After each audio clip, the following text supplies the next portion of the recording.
నమస్కారం, welcome to iDream media. నేను మీ సంగీత. సొసైటీలో చాలా వరకు ఎన్నో కారణాల వల్ల తల్లిదండ్రులను దూరం చేసుకుంటున్న వాళ్ళు ఉన్నారు. అదే కాకుండా ఏజ్ పైబడిన వాళ్ళు కూడా పెళ్లిళ్ళ వైపు మొగ్గు చూపిస్తున్నారు. అయితే దీనికి సంబంధించి మనం పూర్తి వివరాలు తెలుసుకోవడానికి మనతో పాటు తోడు నీడ ఫౌండర్ రాజేశ్వరమ్మ గారు ఉన్నారు. ఆవిడని అడిగి తెలుసుకొని దాని మీద అవగాహన పెంచుకునే ప్రయత్నం అయితే చేద్దాం. నమస్కారం అమ్మ. నమస్తే సంగీత. అమ్మ, ఈ మధ్యకాలంలో 60 ఏళ్ళ పైబడిన వ్యక్తులు పెళ్లిపైన ఎక్కువగా ఇంట్రెస్ట్ చూపిస్తున్నారు. దీనికి కారణం ఏమై ఉంటుంది అంటే కుటుంబ సభ్యులు పట్టించుకోకపోవడమా, లేదంటే పిల్లలు వదిలేసి ఒంటరితనంగా ఉండడం వలన, ఎందుకోసం అని చెప్పేసి వాళ్ళు పెళ్లి వైపు మొగ్గు చూపిస్తున్నారు? ఇప్పుడు మీరు చెప్పిన కారణాలన్నీ కరెక్టేనమ్మా. ఒకటి, పిల్లలు పట్టించుకోకపోవటం. మనం 100 సంవత్సరాల వెనక్కి వెళ్ళినట్టయితే జాయింట్ ఫ్యామిలీ సిస్టమ్ ఉండేది. జాయింట్ ఫ్యామిలీలో 2-3 జనరేషన్స్ ఉండేవారు. ఒకరి కష్ట సుఖాలు ఒకళ్ళు పాలు పంచుకోవడం, షేర్ చేసుకోవడం ఉండేది. అందులో లైఫ్ పార్ట్నర్ కనుక పోగొట్టుకున్న వాళ్ళకి మిగతా వాళ్ళు సపోర్ట్గా నిలబడేవాళ్ళు. ఇప్పుడు భార్య చనిపోయింది అనుకో, తెల్లారితే ఆయనకు వండుకోవడమే ప్రాబ్లం పాతకాలపు జనరేషన్లో. ఇప్పుడంటే స్విగ్గీలు, జొమాటోలు వచ్చేసాయి, కానీ అప్పుడు అసలు భోజనం కావాలంటే ఇబ్బందే కదా. అది జాయింట్ ఫ్యామిలీ ఉన్నప్పుడు భోజనానికి ఇబ్బంది లేదు. అలాగే ఎమోషనల్ రిలేషన్స్ కూడా ఉండేవి. ఒక భార్యగా ఆవిడ ఇచ్చేటువంటివి తప్ప మిగతా విషయాలన్నింటిలోనూ వాళ్ళకి ప్రాబ్లం లేదు.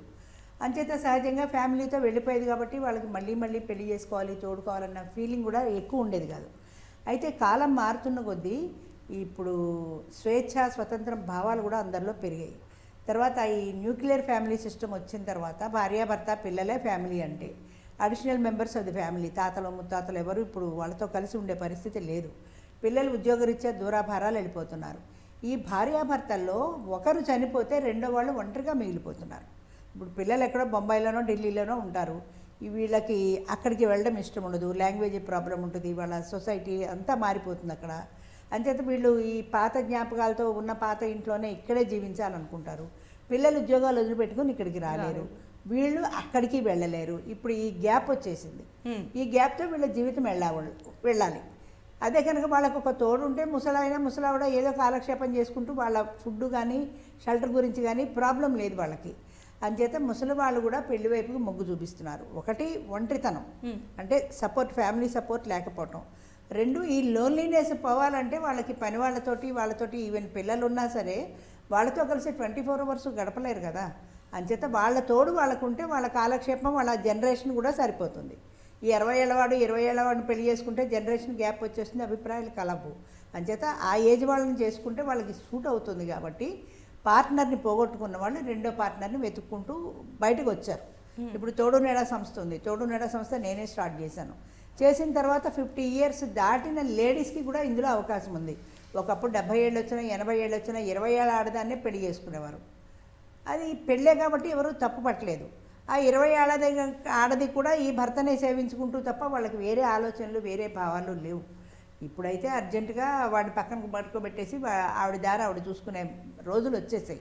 అంచేత వీళ్ళు కూడా ఏంటంటే 50 ఇయర్స్ దాటిన ఆవిడైతే మనకి తోడుగా ఉంటుంది, ఈవిడ ఒక్కడికి బయటికి పోతుంది అనే భయం లేదు అనే భావన మగవాళ్ళల్లో కూడా ఏర్పడింది. కాబట్టి 50+ ఏజ్ గ్రూప్ లేడీస్ని చేసుకోవడానికి వాళ్ళు కూడా ఇష్టపడుతున్నారు.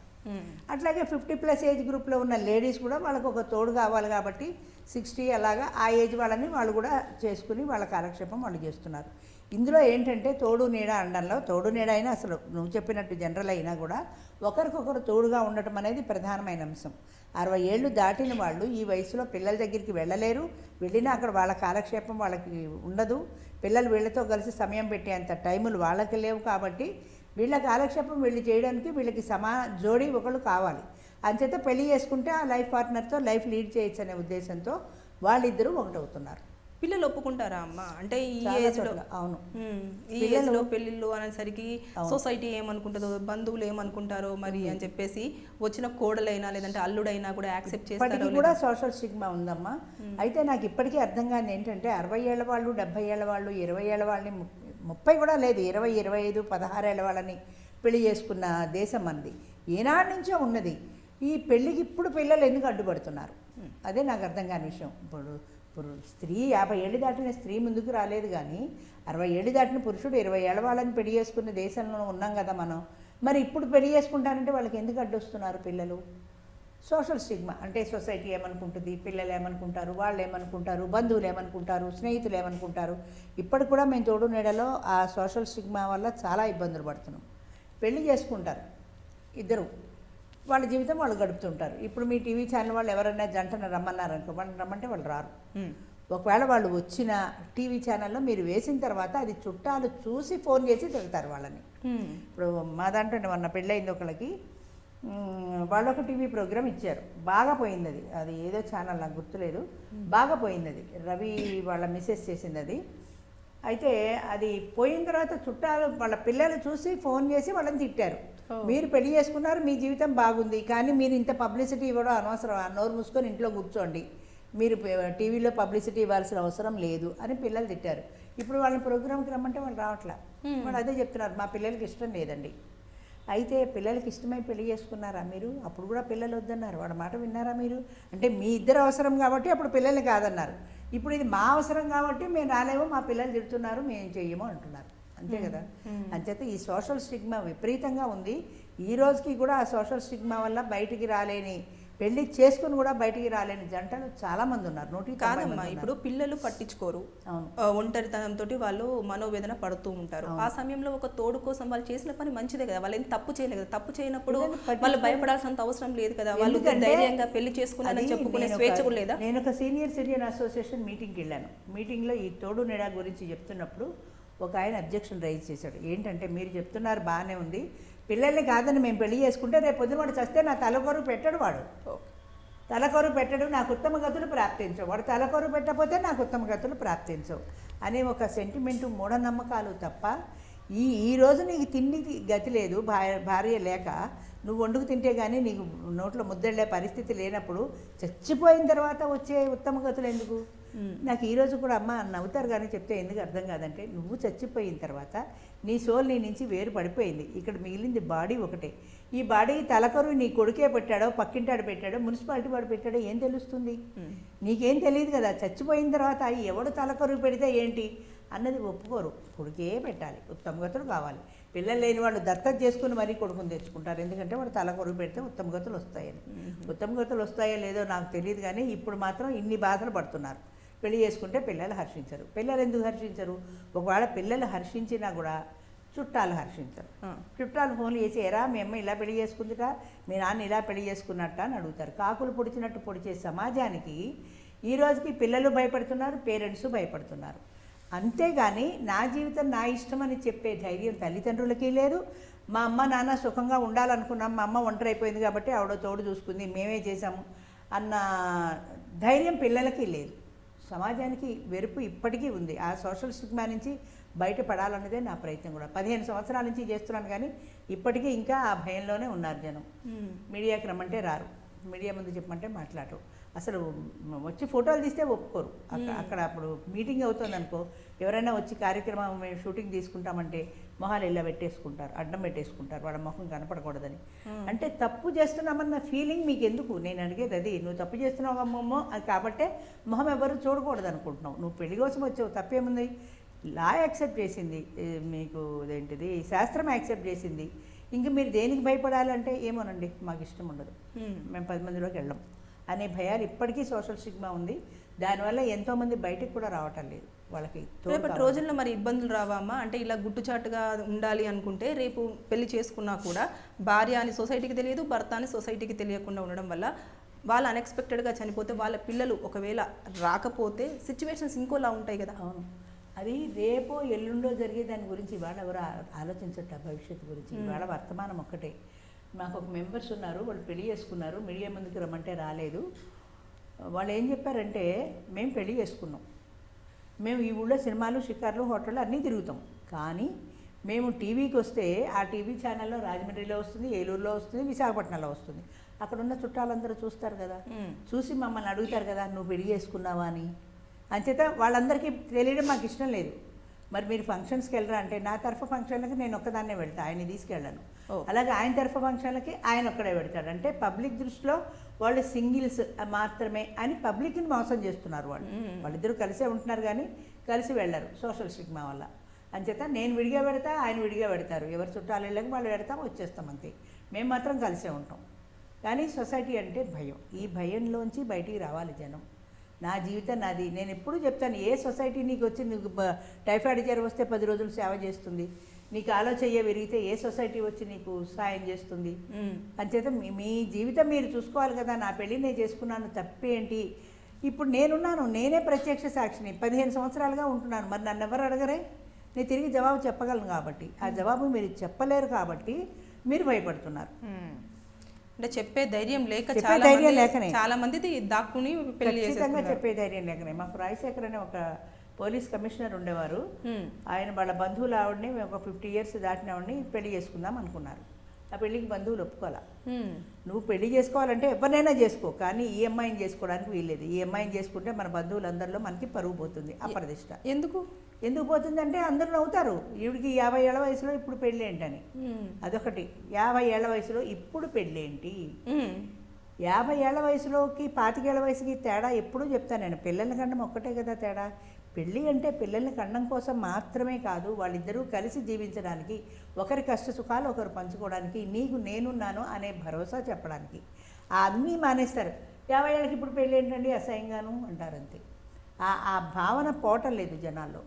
అంచేత ఎంతసేపటికి అదే ఆలోచిస్తారు, కానీ వాళ్ళకు ఒక తోడు అవసరం అన్న సంగతి మర్చిపోతారు. నీకు చాలాసార్లు చెప్పాను ఇదివరకు, 90 ఏళ్ళు వచ్చినటువంటి వాళ్ళల్లో భార్యాభర్తల్లో ఆ ఇద్దరిలో ఒకరు చనిపోతే రెండో వాడు సంవత్సరం తిరగకుండా చనిపోతున్నారు.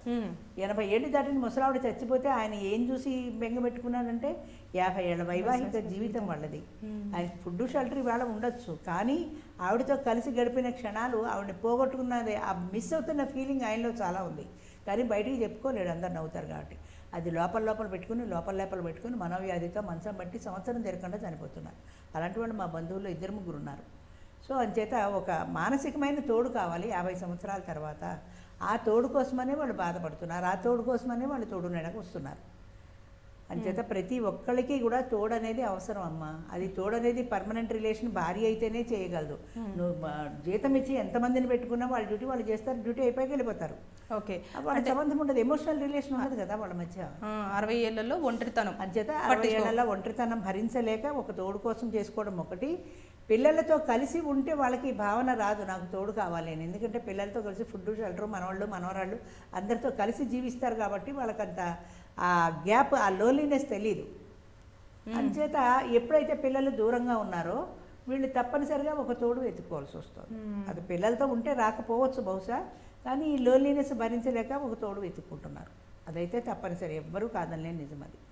అమ్మ, ఈ మధ్య కాలంలో సోషల్ మీడియాలో పరిచయాలు అనేది ఎక్కువగా పెరిగిపోతున్నాయి. అందులో మనకు నిజమైన ప్రేమ పంచుతున్న వ్యక్తి ఎవరు, లేదంటే టైం పాస్ కోసం కానివ్వండి, లేదా తన అవసరాల కోసం కానివ్వండి పరిచయం పెంచుకుంటున్న వ్యక్తి ఎవరు అనేది ఎలా గుర్తించాలి? ఎక్కడ మిస్ అవుతుందంటారు? అది గుర్తించడం చాలా కష్టం. ఒకటి, ఇప్పుడు సోషల్ మీడియాలో ఈ రకమైన పరిచయాలు పెరిగిపోయాయి. అంటే ఈ యంగ్ జనరేషన్ ఏం చేస్తారంటే చాలామంది, నాకు మా డ్రైవర్ కానీ ఎవరైనా తెలిసిన వాళ్ళు కానీ, నీకు ఎక్కడ ఫేస్బుక్లో పరిచయం అయింది, ఇన్స్టాగ్రామ్లో పరిచయం అయింది అని చెప్తారు. ఈ ఫేస్బుక్లు ఇన్స్టాగ్రామ్లు చేసే ఉపయోగం కంటే ఇలాంటి ప్రమాదాలు ఎక్కువైపోయాయి. అక్కడ పరిచయం మనం చాలా రోజుల కింద పేపర్లో కూడా చూసాం. ఇక్కడ ఫేస్బుక్లో పరిచయం చేసుకుని 4 పిల్లల తల్లి పాకిస్తాన్ నుంచి ఇండియా వచ్చింది. చూసే ఉంటావు నువ్వు కూడా, దాదాపు సంవత్సరం దాటిపోయిందని ఉండొచ్చు అది. ఎక్కడ పాకిస్తాన్ నుంచి ఇండియా బోర్డర్ దాటి ఇండియా ఎలా వచ్చేసింది? 4 పిల్లల తల్లి పిల్లల్ని వదిలేసి ప్రియుడి కోసం వచ్చింది. ఏంటయ్యా వాడు మంచి చెడ్డలు ఏమైనా తెలుసు అంటే వాడు ఫేస్బుక్లో పరిచయం. ఈ ఫేస్బుక్లో ఇన్స్టాగ్రామ్లో వచ్చిన తర్వాత ఈ విచ్చలవిడితనం కూడా పెరిగిపోయింది. అందులో వాడు ఏదో 2 కబుర్లు చెప్తే ఆ కబుర్లకు పడిపోతారు తప్ప అది నిజాలు ఎంత అన్నది తెలుసుకోరు. చాలా సినిమాల్లో సీరియల్స్లో కూడా చూస్తుంటాం, వాడికి పెళ్ళయింది, వేరే ఫ్యామిలీ ఉంటుంది, కానీ ఇక్కడ మాత్రం పెళ్లి కాని యువకుడుగా పరిచయం చేసుకుంటాడు. నేను బ్రహ్మచారిని మంచి సంబంధం కోసం చూస్తున్నానంటే వాడు చెప్పింది ఎంతవరకు నిజమో వీళ్ళకి తెలియదు కదా. వాడు పెళ్లి కోసం చూస్తున్నాడు అనుకుంటారు, వీడు పడిపోతారు అంతే. అలాంటి మోసాల నుంచి బయటపడమంటే చాలా కష్టమే, కానీ అది వీడు తొందరపడి వాడికి అన్నీ అప్పగించుకునే కంటే ముందు వాడిని బాగా అబ్జర్వ్ చేసుకోవాలి. అంటే మనిషి మాటలన్నీ ఎక్కువ ప్రేమతో మాట్లాడుతున్నారంటే అమ్మ చెప్తే జనం ఒప్పుకోరు, కానీ వాడు అతి చేస్తున్నాడంటే వాడి దగ్గర ఓవర్ యాక్షన్ ఉందంటే వాడు అబద్ధం చెప్తున్నాడు కాబట్టి అంత ఓవర్ యాక్షన్ చూపిస్తున్నాడు. అబ్బా నా మీద ఎంత ప్రేమ చూపిస్తున్నాడు అనుకుంటే అదంతా వాడు అవసరం తీరేదాకాని, ఆ తర్వాత నువ్వు లబోదిబో అన్న ప్రయోజనం లేదు. అందుకని వాళ్ళ మాటల ద్వారా ఎంతవరకు, ఆడవాళ్ళు కూడా అలాగే ఉన్నారు ఈ రోజుల్లో. ఆవిడెవరో పెళ్లి చేసుకుందాం అనుకున్న తర్వాత నెక్స్ట్ మంత్ ఎప్పుడో పెళ్లి చేసుకుందాం అనుకున్నారు. ఈలోగా 4 లక్షలు అప్పు అడిగింది ఆయన్ని. ఆయన అప్పు పెళ్ళి అయ్యాక ఇస్తా అన్నాడు. పెళ్ళి అయ్యేదాకా నా అవసరం ఆగుతుందా, నా కొడుకు ఉద్యోగంలో సెక్యూరిటీ డిపాజిట్ కట్టాలి, ఇస్తావా చస్తావా అంటే వాడు ఇక్కడ రాత్రిపూట మాట్లాడదో, పెళ్ళి అయ్యేదాకా మాట్లాడుకుంటారు కదా అని భయమేసి ఇచ్చాడు. 4 రోజులు మాట్లాడింది, తర్వాత వాడి నెంబర్ బ్లాక్ చేసింది. 4 లక్షలు వచ్చాక అంతే, ఇంకా ఇప్పటికీ ఇవ్వాల. 4 నెలల పైన అయింది, ఇంతవరకు డబ్బులు ఇలా. వాడు ముల్లబోదివ్వమంటే నేను ఫోన్ చేసి మాట్లాడితే ఉన్నప్పుడు ఇస్తానండి, ఉంటే నేను డబ్బులు ఎందుకు అడుగుతాను, ఉన్నప్పుడు ఇస్తాను అంది. మరి ఆయనతో నువ్వు ఎందుకు మాట్లాడటం లేదమంటే ఆయన రాత్రిపూట ఫోన్లు చేసి నాతో బూతులు మాట్లాడుతున్నాడు, అందుకని నేను ఆయన నెంబర్ బ్లాక్ చేశాను అంది. ఓకే సరే, మా మెంబర్ ఒక ఆయన పెద్ద ఆయన ఉన్నాడు చెన్నై గారని, ఆయన అలా కాదమ్మా ఆయన డబ్బులు ఆయనకి ఇవ్వాలి కదా అని ఆయన ఏదో ఫోన్ చేసి మాట్లాడిపోయాడు. అది బూతులు తిట్టింది. దాంతో ఆయన భయవేసి ఫోన్ పెట్టేసి బూతులు ఈయన కాదండి ఆవిడే మాట్లాడుతుంది అన్నాడు. అంచేత అలాంటి వాళ్ళు ఎవరు మంచి ఎవరు చెడ్డని తెలుసుకోవడం చాలా కష్టం అమ్మా. అదేదో 4 మాటలు మంచిగా మాట్లాడింది కదా అనే కదా ఈయన పాపం ఎక్కడ మాట్లాడదని భయమేసి డబ్బులు ఇచ్చాడు. అలాగే మగవాళ్ళు కూడా ఇప్పుడు చాలా చోట్ల పేపర్లలో కూడా చూస్తుంటాం, ఫేస్బుక్లో పరిచయము, నాకేదో మా అమ్మకి చాలా సీరియస్ అయింది, నా దగ్గర డబ్బులు లేవు, లేదా మా సిస్టర్కి ఆపరేషన్ చేయాలి అని వాళ్ళు చెప్పటం, వీళ్ళది నిజమే అనుకొని నమ్మి డబ్బులు ఇవ్వటం, మోసపోవటం ఎన్ని చోట్ల చూడాలా. అంటే దగ్గరున్నప్పుడే ప్రేమను మనం సరిగ్గా అర్థం చేసుకోలేకపోతుంటే సోషల్ మీడియాలో పరిచయమైన ఎలా అర్థం చేసుకుంటారు, సోషల్ మీడియాలో మాటలతో ఎలా పడిపోతారు. ఎప్పుడు కూడా అమ్మ నిజంగా ప్రేమించిన వాడు, నిజంగా ఆ వ్యక్తిని ఇష్టపడేవాడు ఇన్ని కబుర్లు చెప్పడు. అది కింగ్ లీర్ అని షేక్స్పియర్ డ్రామా ఒకటి ఉంది, అందులో ఆయనకి 3 కూతుళ్ళు. ఆయన అడుగుతాడు నన్ను ఎవరు ఎక్కువ ప్రేమిస్తున్నారంటే పెద్ద కూతురు అబ్బో ఆకాశం అంత ప్రేమిస్తున్నానని నేను ఏదో చెప్తుంది, చిన్న కూతురు కూడా అంతే చెప్తుంది. చాలా సంతోషిస్తాడు నా పిల్లలు అంతా ప్రేమిస్తున్నారని. 3వ కూతురు పేరు కార్డీలియా, ఆమెను అడుగుతాడు. ఆమెను అడిగితే ఆవిడ ఒక తండ్రిని ఒక బిడ్డ ఎంతవరకు ప్రేమించాలో నేనంతా నిన్ను ప్రేమిస్తున్నానని చెప్తుంది. ఆ జవాబు ఆయనకి నచ్చల. అంటే ఆ పిల్లలు చెప్పినంత గొప్పగా చెప్పలేదు కాబట్టి నచ్చల. కానీ చివరికి ఆయనకి ఇబ్బంది వచ్చినప్పుడు ఈ కార్డీలియా అనే 3వ కూతురే చూస్తుంది. సో అంటే ఏంటనమాట, ఎక్కువ కబుర్లు చెప్పిన వాళ్ళు పనులు ఎక్కువ చెయ్యరు. ఇప్పుడు ఉద్యోగానికి వచ్చిన వాడు అబ్బో నేను 24 గంటలు పని చేస్తా, నేను పొడి చేస్తా, అంతా ఇంత అని చెప్తారు. తీరవాడు వచ్చాక ఏం పని చేయడు, కబుర్లేవి. అంచేత ఇలాంటి కబుర్లు చెప్పిన వాళ్ళ పట్ల ఒక కన్నేసి ఉంచాలి. మన విచక్షణ కూడా చూసుకోవాలి. వీడు ఎక్కువ కబుర్లు చెప్తున్నాడంటే వీడు ఎక్కువ నన్ను మోసం చేస్తున్నాడు. 2వ పాయింట్ డబ్బులు అడగటం. డబ్బులు కానీ ఆస్తికి సంబంధించిన ఫైనాన్షియల్ మ్యాటర్ ఏది అడిగినా సరే వాడిని ఖచ్చితంగా అనుమానించవలసింది. నిజంగా వాడు నీ పట్ల ఇష్టం ఉంటే డబ్బులు అడగడు, ఎందుకంటే వాడికి ఏదైనా ఇబ్బంది కావచ్చు. వాడు బయట వాడి ప్రయత్నం వాడు చేసుకోవాల్సిందే, కానీ నిన్నెందుకు అడగాలి, నేను ఫ్రెండ్ని కదా అని అడిగాడంటే రేపు పొద్దున వాడు ఇవ్వకపోతే కేవలం వాడి మాటలతో నువ్వేం చేస్తావు. నీ రిలేషన్ మెయింటైన్ చేయాలంటే వాడు డబ్బులు అడగడు ఖచ్చితంగా. వాడు డబ్బులు అడిగాడంటే వాడిని అనుమానించవలసింది. అది మాత్రం ఖచ్చితంగా వాడు తెలుసుకోవాల్సింది. అంటే అమ్మ ఈ మధ్య కాలంలో ఎక్కువ చూసుకుంటే కూడా ఇలాంటి ఆన్లైన్ పరిచయాలు కానీ ఇవన్నీ ఎక్కువ ఏజ్డ్, అంటే పెళ్ళి అయిపోయిన 15 సంవత్సరాలు 20 సంవత్సరాలు భార్యాభర్తలు ఇద్దరు కలిసిన తర్వాత ఎవరో ఒక యంగ్ బాయ్ మెసేజ్ పెట్టేసి మీరు చాలా బాగున్నారు అని చెప్పేసి ఒక్క కాంప్లిమెంట్ ఇవ్వగానే వాళ్ళ వైపు ఇంట్రెస్ట్ చూపించేసి వాళ్ళతో పాటు లవ్లో పడుతున్నారు. అంటే దీన్ని మనం ఎట్లా అర్థం చేసుకోవచ్చు అంటారు? ఇప్పుడు ప్రియురాలు వేరు, భార్య వేరు. అదే కూడా ఉంటుంది కదా. అదే ప్రియురాలుగా ఉన్నప్పుడు చాలా ఈయన కూడా చెప్పుంటాడు, నువ్వు అంత బాగున్నావు ఇంత బాగున్నావు, ఏదో స్వీట్ నైథింగ్స్ మాట్లాడుకొని ఉంటారు. భార్య అయిపోయిన తర్వాత రోజు నువ్వు ఎంత బాగా వంట చేసావో, నువ్వు ఎంత బాగున్నావో ఈ చీరలో అని చెప్పడు. ఎందుకంటే అలవాటు అయిపోయింది, రోజు చూసే ముఖమే కదా. ఆయనకి కొత్త ఆవేశం, కొత్త ఉత్తేజం ఏమి రావు. అంచేత ఈవిడ కొత్తల్లో అలా చెప్పాడు కాబట్టి అలా చెప్పే వాళ్ళ కోసం ఆవిడ మనసు తెలియకుండానే ఎదురు చూస్తుంటుంది. ఎవడో ఇన్స్టాగ్రామ్లోనో ఫేస్బుక్లోనో ఈ దిక్కుమాలి ఫోటోలు పెట్టడం ఒకటి, సెల్ఫీలు తీసుకోవడం, ఫోటోలు పెట్టేయడం. ఈ ఫోటో చూసిన తర్వాత అబ్బా ఆ చీరలో నువ్వు ఎంత బాగున్నావో, చాలా బాగున్నావు అని ఒక మెసేజ్ పెడతాడు. పడిపోయింది అంతే. పెట్టినంత మాత్రం నువ్వు ఎందుకు పడిపోవాలి అని అనిపించదు. ఆ క్షణంలో వాడు నేను బాగున్నాను మెచ్చుకున్నాడు, ఆ మెప్పుదల కావాలి. థ్యాంక్ యూ అని ఏదో పెడుతుంది. వాడు దాన్ని కాన్వర్సేషన్ పెంచుకుంటూ వెళ్తాడు. ఈవిడ ఆ కబుర్లలో పడిపోతుంది. నెమ్మదిగా కాన్వర్సేషన్ పెరుగుతుంది. వాళ్ళిద్దరి మధ్యన ఏదో ఒక రిలేషన్ ఏర్పడుతుంది. ఆ రిలేషన్ ఏర్పడిన తర్వాత ఈ భర్తకు తెలిస్తే గొడవలు అవుతాయి కదా. భర్త యాక్సెప్ట్ చేయడు కదా అలాంటి రిలేషను. నువ్వేనాడు నన్ను మెచ్చుకోవు, వాడు చూడు ఎంత బాగా మెచ్చుకున్నాడో అంటుంది. వాడు మెచ్చుకున్నాడు, వాడు బయటవాడు 2 మాటలతో వాడికి వెళ్ళిపోయింది. తెల్లారితే నేను పోషించేది నేను, భరించేది నేను. ప్రతిరోజు నేను అబ్బా ఈ చీర ఎంత బాగుందో, అబ్బా ఈ అన్నం ఎంత తెల్లగా మల్లెపూల ఉండేవో అని ఏం పొగుడుతానని అనుకుంటాడు. కాదమ్మా, ఇప్పుడు అనుమానము అంటే ఇప్పుడు వాళ్ళకు ఒక అనుభవం వచ్చి ఉంటుంది కదా. ఇప్పుడు అన్ని ఇయర్స్ పాటు భర్తతో ట్రావెల్ చేస్తారు, పిల్లలతో ట్రావెల్ చేస్తారు, చేసిన తర్వాత నిజమైన ప్రేమ ఏంటి, తర్వాత కోపం వస్తే గుర్తించలేని బలహీనత ఆడదనుకుంది. నిజంగా చెప్పాలంటే మెప్పునికి పడిపోతారు ఆడవాళ్ళు. అంటే వాళ్ళకి ఒక మానసికమైన బలహీనత అనుకో, ఏమనుకో, ఎవరైనా మెచ్చుకున్నారంటే ఫ్లాట్ అయిపోతారు అంతే. వీడు నన్ను ఎందుకు మెచ్చుకున్నాడు, వీడు నాకు లైన్ వేస్తున్నాడేమో అని అనుమానం రాదు, వచ్చినా దాన్ని పెరగనివ్వరు అనుమానాన్ని. అనుమానం పెరిగితే వీళ్ళు జాగ్రత్త పడతారు కదా. అంచేత ఇవాళ ఫోన్ చేస్తే ఎత్తలేదు, నా మనసు అంతా బాధపడిపోయింది, నేను తిండి తినలేదు, ఏదేదో చెప్తాడు. అదేదో సినిమాలో చిరంజీవి రక్తాక్షరాలతో రాశాడు తెలుసా అంటే సౌందర్య. రక్తాక్షరాలు కాదు, అది రెడ్డిక్కో ఏదో చెప్తాడు వాడు. అలాంటి రక్తాక్షరాలతో రాస్తున్నా అనగానే ఈవిడ డౌన్ అయిపోయింది. కానీ అది ఎంతవరకు నిజమన్న సంగతి ఆవిడ ఆలోచించుకోలేదు. అంచేత ఎప్పుడు కూడా మనిషి ఎక్కువ మాట్లాడాడంటే, అది అతిగా ఉన్నాడంటే అది నిన్ను బుట్టలో వేయడానికనే దూరంగా ఉంచాలి. అలాంటి వాళ్ళని దూరంగా ఉంచితేనే వీళ్ళు సేఫ్గా ఉండగలుగుతారు. 4 మాటలకి పడిపోయే బలహీనత ఆడదానికి ఉండకూడదు. 4 మాటలకు పడిపోయావంటే అది వాడు అవకాశంగా తీసుకుంటాడు అని ప్రతివాడిని నువ్వు దూరం పెట్టి ఆ రకమైన దాన్ని ఏమంటారు, వాడు నన్ను పొగిడాడంటే ఏదో ఉద్దేశంతో పొగిడాడు, వాడు నన్ను ఎలా అన్నాడంటే వాడు ఏదో ఉద్దేశంతో అన్నాడని నువ్వు నెగిటివ్గా ఆలోచించు, నష్టం లేదు కదా నీకేమి. వాడి గురించి పాజిటివ్గా ఎందుకు ఆలోచించాలి? వాడు నాకు లైన్ వేస్తున్నాడు, వాడిని నేను దూరం పెట్టాలి అనుకుంటే నువ్వు దూరం పెట్టగలవు. అబ్బా నన్ను ఎంత బాగా పొగిడాడు అనుకుంటే వాడు ఆటోమేటిక్గా దగ్గరవుతాడు. ఆ బలహీనత ఆడవాళ్ళకు ఉండకూడదు. ఫ్యామిలీ తప్ప వేరే రిలేషన్ కానీ ఫ్రెండ్షిప్ కూడా ఆఫీసులో కొలీగే కదా ఫ్రెండ్షిప్ చేస్తే తప్పేంటి అనుకుంటారు. నిజమే, కొలీగ్ ఫ్రెండ్షిప్ అంతటితో పోవట్లేదు కదా ఈ రోజుల్లో. ఎక్కడ పోతుంది? అక్కడి నుంచి వాళ్ళిద్దరూ కలిసి కూర్చోవడం, కలిసి భోజనం చేయడం, అక్కడి నుంచి బయటికి వెళ్ళడం, నెమ్మదిగా ఒక్కొక్కటే పెరుగుతూ వస్తాయి. పెరుగుతూ వచ్చిన తర్వాత వాడు ఏమడిగినా కాదనలేని బలహీనతకు నువ్వు వచ్చేస్తావు. అంచేత అలాంటి బలహీనతను ముందే జాగ్రత్త పడాలంటే వాళ్ళని అంత దూరంలో పెట్టాలి. పెళ్ళయి ముఖ్యంగా భర్త పిల్లలు ఉన్నవాడు మరింత జాగ్రత్త పడాలి. దురదృష్టం ఏంటంటే జాగ్రత్త పట్టలేదు. అదే అంటే ఆన్లైన్ పరిచయాలలో ఏర్పడిన ఏ ప్రేమలైనా సరే అమ్మా, అదేదో సినిమాలో శ్రీలక్ష్మమ్మ కదా ఏదో సినిమాలో చాలా పాతది అది. కన్న తల్లి ప్రేమ ఘనమైన ప్రేమ, కడమ ప్రేమలన్నీ కష్టాల పాలు అని ఆ పిల్లకు చిన్న పిల్లప్పటి నుంచి నూరు పోసేది తల్లి.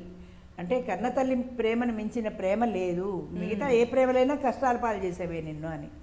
అంచేత నీకు భర్త ఉన్నాడు, ఉన్న తర్వాత వాడెవడో పొగిడాడని ఇలాంటి ఇదేంటి వాట్సాప్లకు లేకపోతే ఫేస్బుక్లకు ఇన్స్టాగ్రామ్లకు ఎందుకు పడిపోతావు? అసలు ఈ దరిద్రాలన్నీ ఇవచ్చాకే వచ్చాయి. ఇవి లేని ముందు రిలేషన్స్ బాగానే ఉన్నాయి, ఇవి వచ్చిన తర్వాత ఇంకా దరిద్రం అయిపోయింది. ఫేస్బుక్లోను వాట్సాప్లో ఎక్కడ చూడు రకరకాల భంగిమల్లో వీళ్ళ సెల్ఫీలు పెట్టేయడాలు, చెప్పలేము వాటి గురించి. Thank you.